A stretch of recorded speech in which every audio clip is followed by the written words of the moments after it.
अगहन, मार्गशीर्ष मास की 10 विशेषताएं। मार्गशीर्ष मास को हिंदू पंचांग के अनुसार अगहन मास भी कहा जाता है। यूं तो हर माह की अपनी विशेषताएं हैं, लेकिन मार्गशीर्ष का संपूर्ण मास धार्मिक दृष्टि से पवित्र माना जाता है। गीता में स्वयं भगवान ने कहा है, मासाना मार्गशीर्षोयम। पढ़ें 10 विशेषताएं।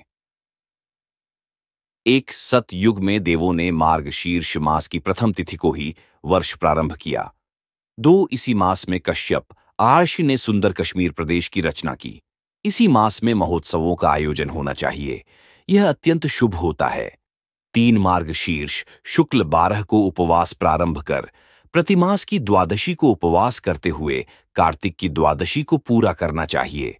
प्रतिद्वादशी को भगवान विष्णु के केशव से दामोदर तक 12 नामों में से एक एक मास तक उनका पूजन करना चाहिए।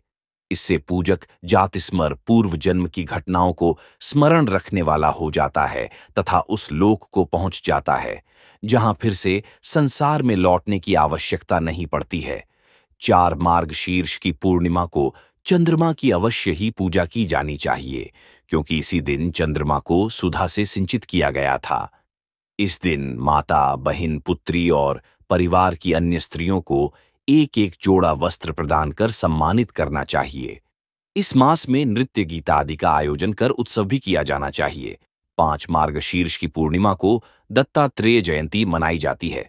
6 मार्गशीर्ष मास में इन 3 पावन पाठ की बहुत महिमा है। 1 विष्णु सहस्त्र नाम, 2 भगवत गीता और 3 गजेंद्र मोक्ष। इन्हें दिन में 2-3 बार अवश्य पढ़ें।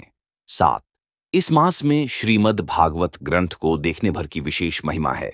स्कंद पुराण में लिखा है, घर में अगर भागवत हो तो अघन मास में दिन में 1 बार उसको प्रणाम करना चाहिए।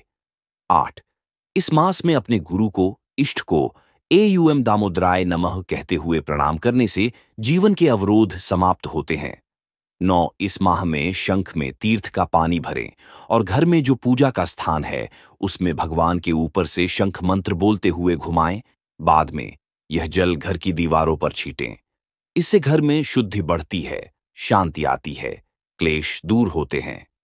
10 पीछे भी कई तर्क हैं।